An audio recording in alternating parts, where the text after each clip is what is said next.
Welcome everyone and thanks for tuning in. Today we're going to talk about the liver and why you should keep it healthy. We believe disease starts in the liver. Almost every illness is either directly or indirectly caused by congestion of the liver bile ducts and the gallbladder. Trapped toxic bile is the source of most digestive problems.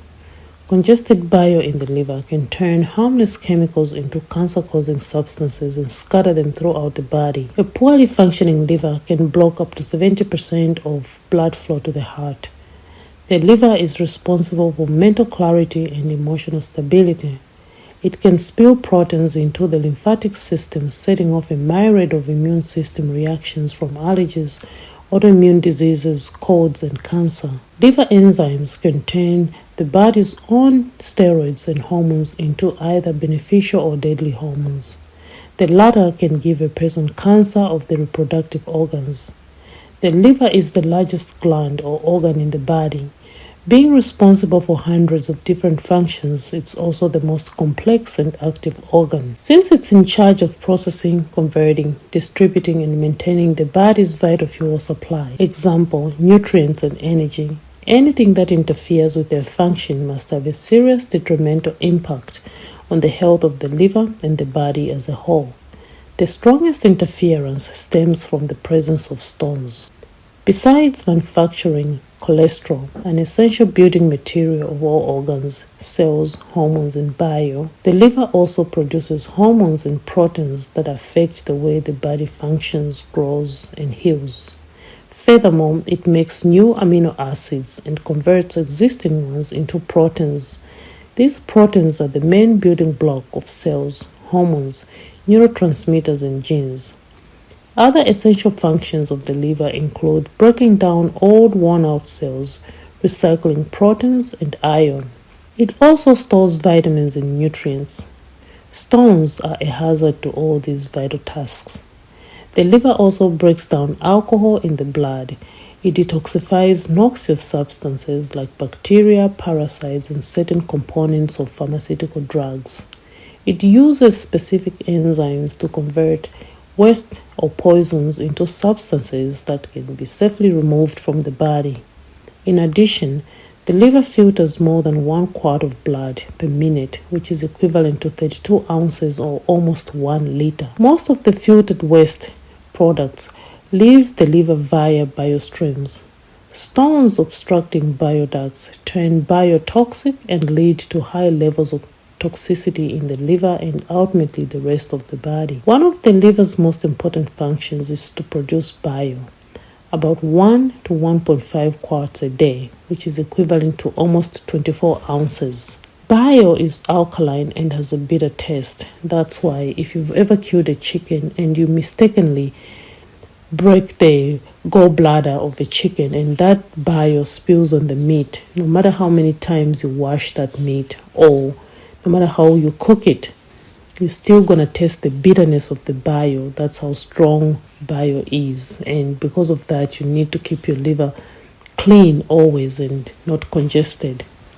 Without sufficient bile, most commonly eaten foods remain undigested or partially digested. For the small intestines to digest and absorb fat and calcium, food must first combine with bile. When fat and calcium are not absorbed, your blood is in a deficit, so blood subsequently takes extra calcium from the bones. Most bone density problems like osteoporosis arise from insufficient biosecretion and poor digestion of fats rather than not consuming enough calcium.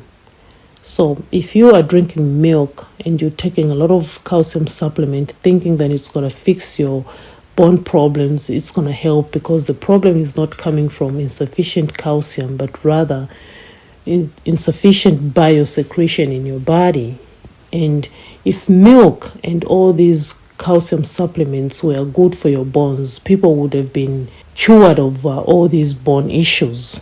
So this is something that you should think about. Bile removes toxins, cleanses the intestines. It also stimulates intestinal peristalsis. Most people with chronic illness have several thousand stones congesting the bile ducts of the liver.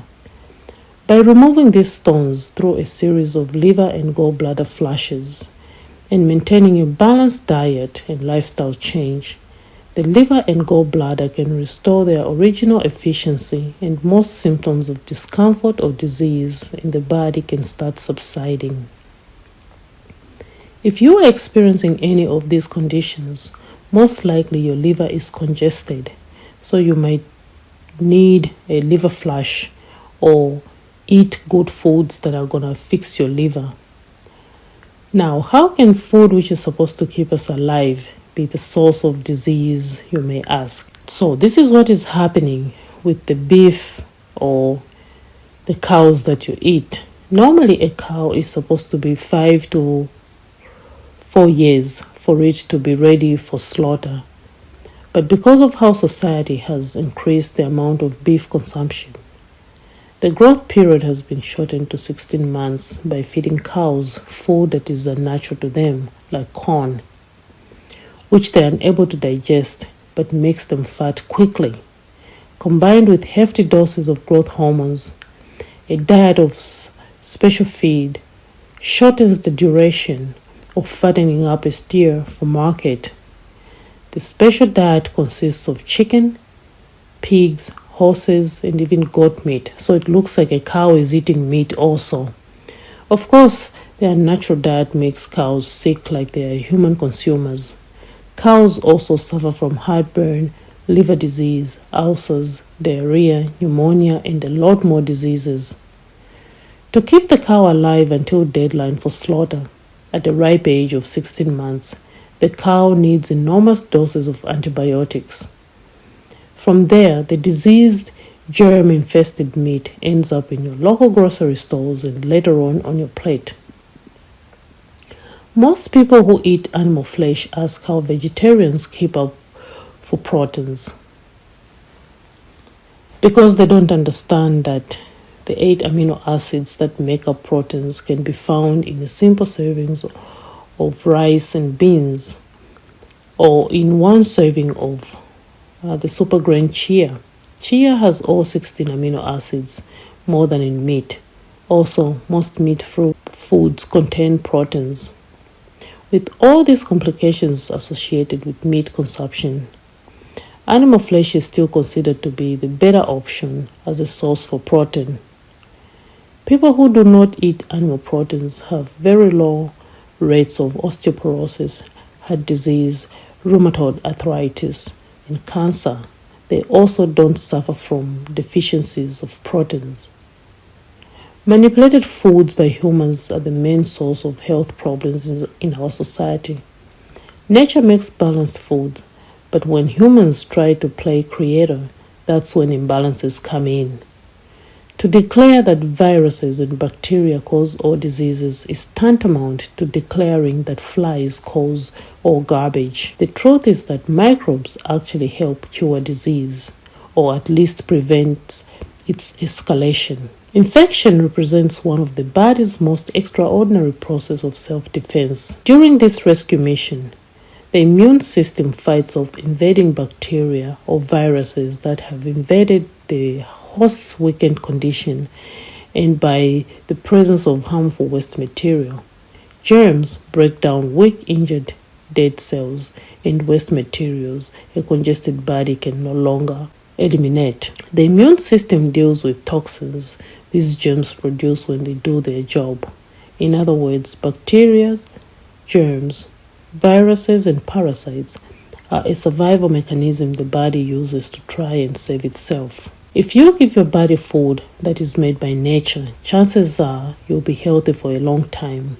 Now, man-made food most likely is the source of modern diseases. Change your lifestyle and be healthy. Most people who are in the holistic industry have conquered diseases that were previously thought to have no cure. Watch how they did it.